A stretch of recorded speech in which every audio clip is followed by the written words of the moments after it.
Let us not dawdle, for there are grudges to settle, and new entries in the Dammer's Cron to right!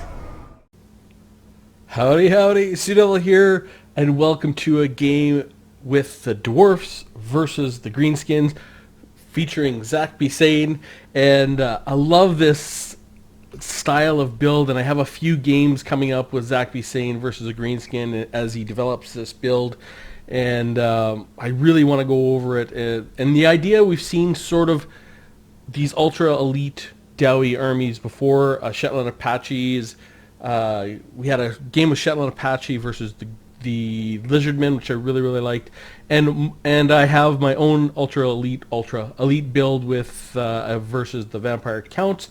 Almost every ultra elite build includes the mighty Thorgrim Grudgebearer, because he is so tanky, and we just saw him fight the Beastmen. I mean, he's really strong on his own, and he has a lot of abilities to buff his whole army. So the abilities that Thorgrim has, he's pretty much got his full kit here. He has Stand Your Ground for the 27 melee defense and 16 leadership within 40 meters.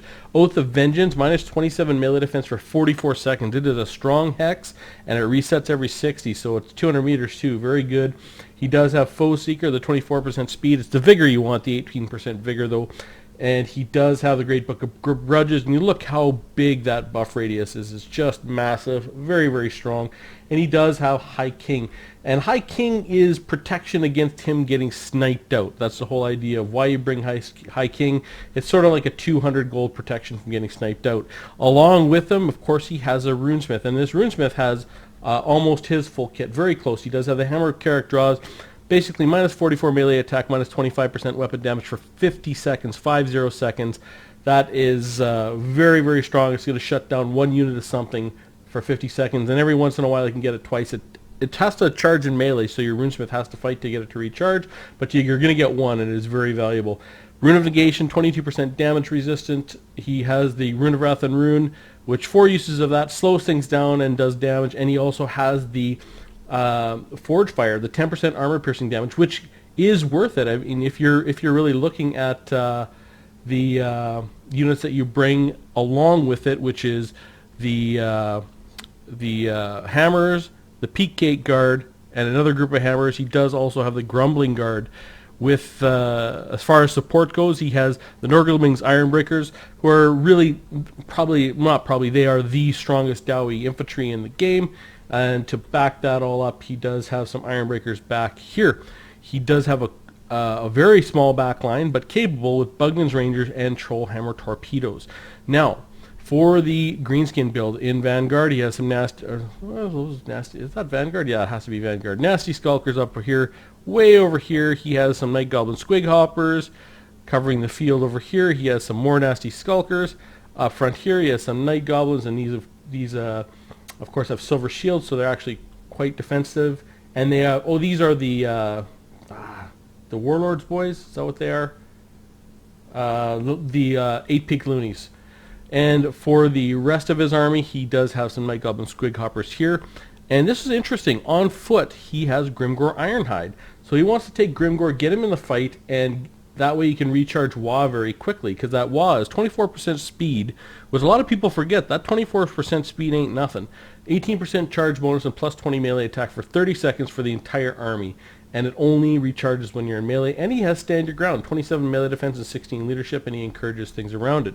He also has himself an Orc Shaman for the magic, and all he has is Foot of Gork, which is going to be strong against a elite army like that, and the Brain Bursta. He also has the Power of the Wa, which is a recharging.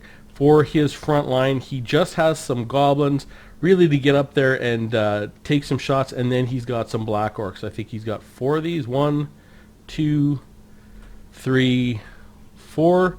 And in the very far back, he does have the Rustray Errors, are very common with 2 groups of Goblin Archers. So we're going to get this underway.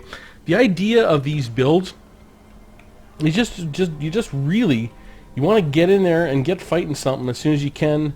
Make some sort of edges, and if something comes behind you, sort of deal with what's behind you.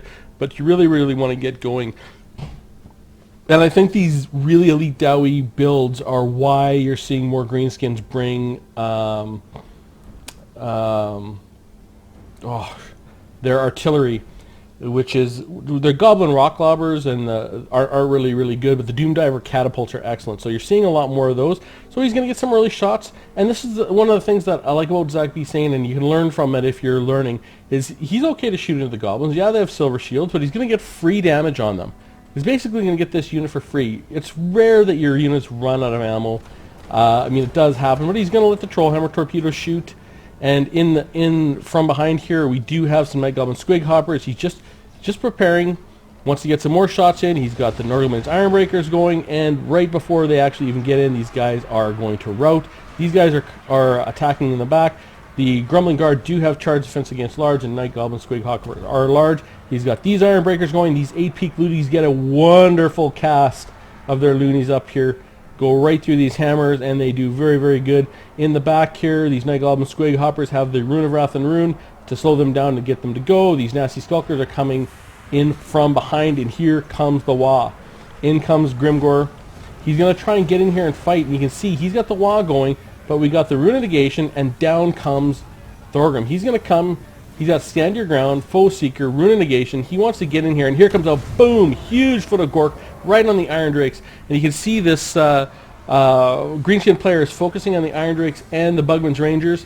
And we've got the Goblins gone, and we've come down here really, really to try and beat down Grimgor. Now, Grimgor is pretty good, but minus 27 melee defense, and the Hammer of Karak draws minus 44 melee attack. He's got 26 melee attack and 45 melee defense. Really, he's got the 27 melee defense from Stand Your Ground as well. So he's going to get beat down by these hammers who are debuffing his armor. He's got his armor down to 90, and Thorgrim is going to start kicking the crap out of him because he doesn't have any goblins or any here to share the damage.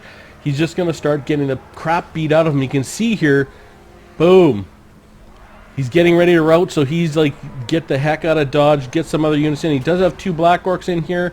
He has two Black Orcs up here going against these hammers, and he has been able to focus down the Bugman's Rangers. He has been able to focus down the Iron Drakes. They are going to go, and he's going to have an easy time finding them with these nasty Skulkers and these Night Goblin Squig Hoppers and taking them off the map, unfortunately. So these Ironbreakers are going to fight all day against the Goblins. The Hammers are going to do really good up here with the support of Thorgrim Grudgebearer and the Runesmith. They're fighting against the Black Orcs.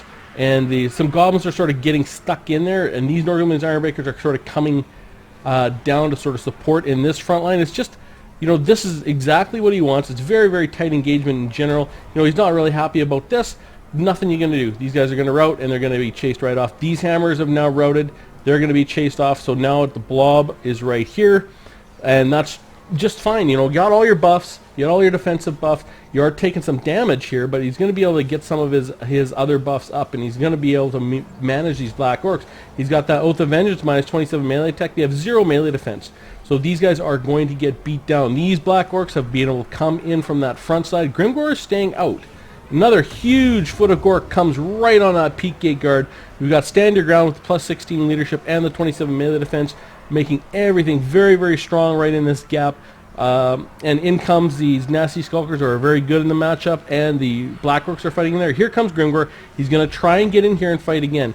In we go, 20%, 22% Rune of Negation, and in comes Thorgrim. So you can see he's trying to get Thorgrim to come in on Grimgor because he wants to beat him down. These Peak Gate Guards are hitting him. Smoke Bomb has been hit for the charge speed, and Grimgor is taking some damage from the Runesmith, believe it or not. Not a whole lot, but he is taking some damage, and his melee attack is down because he's got another Hammer of Karak draws on him for the minus 44 melee attack. Absolutely awesome. In comes Thorgrim. I'm going to try and get a cinematic shot.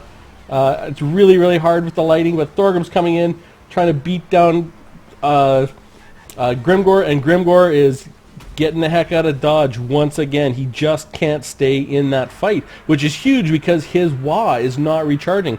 He's going to try and come in and make another shot, and he just psych back out. He wants to go back in. He wants to find a shot. Now everything is actually starting to rout. Greenskin leadership is not good. He can't get the Wah going. He has the Hammer of Karak draws on, and now the Dowie leadership is really, really having a big effect. They're coming in. They're beating down the Black Orcs. They're going to be able to drive up towards these Black Orcs in here and trying to finish off this side of the line, and then just defend on this side of the line. These Hammers are going to do very good against Grimgor in general. In come the Grumbling Guard, and you can see these guys are just winded. Thorgrim is just tired. That Grumbling Guard buff has not been nothing. It's been really, really nice, buffing the vigor. Pretty much constant shooting from these Goblin Archers. They have been able to get the range department down, but they haven't been able to do much of anything else. Grimgor gets routed because he has minus 27 melee defense again. Thorgrim is chasing him off. Thorgrim is going to soon figure out he just has to be back here for the buffs. He gets onto these Black Orcs. We have another Rune of Wrath and Rune on the Black Orcs, getting them down. These Black Orcs are getting beat down. These Black Orcs are getting beat down. And as soon as these guys all get Thorgrim's buff, it's going to be pretty much over, because they're going to really go into overdrive with that +9 melee attack and the extra leadership. Really, we've got, what do we got in buff here? These guys are exhausted, but you can see these guys are still active. The Grumbling Guard are still active. That buff is really, really something. Thorgrim's coming in on the Goblin Archers because they have run out of ammo. These Goblins are coming back in. These Rusty Arrows have run out of ammo. A little bit of ammo left on these guys. They're not going to be able to get the job done anymore. There's way too much armor here. Thorgrim has way too much health left, and I think Grimgor is rallied, but he's way, way back in the outside, and really the Dowie leadership is really winning the day here. Another Rune of Negation going on for the 22% damage resistance, and everything is fighting in this pocket. These guys have 5 models left on 139 health, and they are still fighting in here. Down go the Black Orcs. They rout. These guys rout. Here comes a chain rout for the Greenskins. Love that game, love the build, and love the concept. Now, we'll go over the kill counts. Like, really great use of Thorgrim here. It's not just bringing Thorgrim. If you watched how zachbsain really commanded Thorgrim, commanded his runesmith to deal with Grimgor, because Grimgor, the only reason you bring Grimgor as a greenskin is to be a Wa generator, so you can get 2 and maybe 3 Was off in one game, and he only got 1 off because he couldn't stay and fight with the Dowie. Because of that minus 27 melee defense debuff and the Hammer of Karak draws completely mitigated what Grimgor could do in that battle. And then Thorgrim and the runesmith just went about their business, buffing everyone and fighting in that front line, because the runesmith got 2 hammers off. That is very rare. That doesn't happen very often. It's hard to get, I know, because I bring that all the time, and I really enjoy it when I get 2 of them. 81 and 134 for those hammers. Really, really nice. 238 for the Ironbreakers, 132 for the Peak Guard, 173 for the Norgleming's Ironbreakers. These Ironbreakers had a ton of health left. 24 and 10 for the 24 for the Bugman's Rangers and 10 for the Iron Drakes, and 103 for the Grumbling Guards. Now, the Iron Drakes and the Bugman's Rangers, yeah, they got 24 and 10. You got to remember, they were absolutely focused with a massive Foot of Gork and a full focus from the Goblins. He was bringing in some troops in to try and whittle these guys down, and really, really focusing on that. I wasn't focusing on that part of the battle a whole lot, but I really like these elite builds because they're interesting. I find them pretty difficult to play. Because there's a lot more to it than just bringing a ball of death. And I know there will be players out there that do play sort of Death Stars is the term you use it, and this is sort of the not the true Dowie Death Star, but it's pretty close. And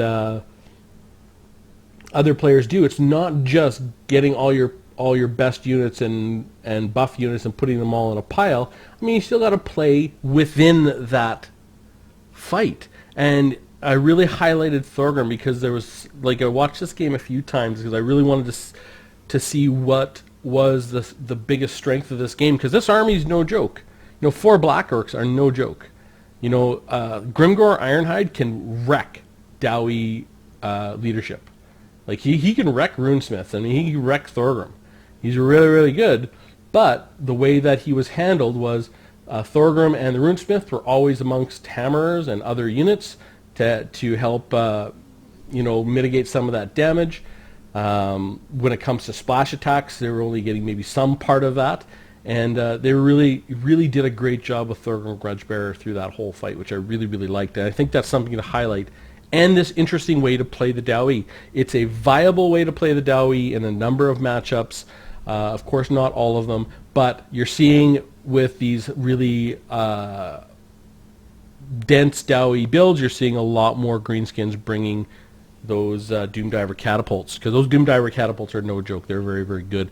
For the Greenskin army, 11 for Grimgore. Really, that is 100% zachbsain's good play there. I mean, the Greenskin player did try to bring him in and get him, do what he needs to do, but he just couldn't get it done. 31 with the Orc Shaman, 9, 2, 2, and 7 with the Goblins, what you would expect. 36 and 24 with the Nasty Skulkers. That is a little low for them, but they were fighting Ironbreakers. Only 5 with the 8-Peak Loonies.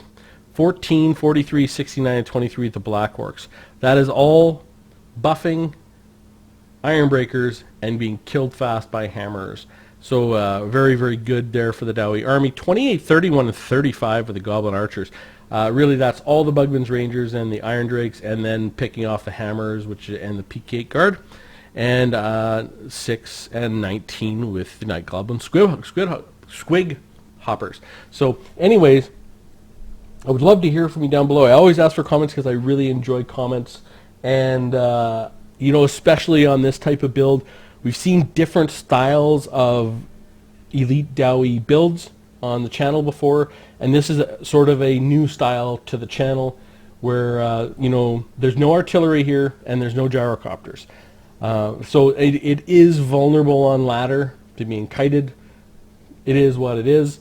I don't know if this was a tournament game, or not, or if it was a ladder game, but just really great to see that Dowie elite build coming back, because when why it's a good thing for us as dwarf players is that the more your opponent has to plan for, the better it is for the Dowie. And that's one of the reasons why the Greenskins are so hard to build for, because they can bring so many viable builds. And I hope to see more interesting and wide-ranging Dowie builds. And when you see guys like Shetland Apache, zachbsain, and some of these guys that are bringing interesting elite builds or wide builds, or you can go back to Brachycera, who really introduced me to the 20 stacks and the power of that Dowie building methodology a long, long time ago. I just sort of love seeing the different types of build, because that means your opponents have to plan for more. Anyways, I hope you found this game interesting, and I will see you soon.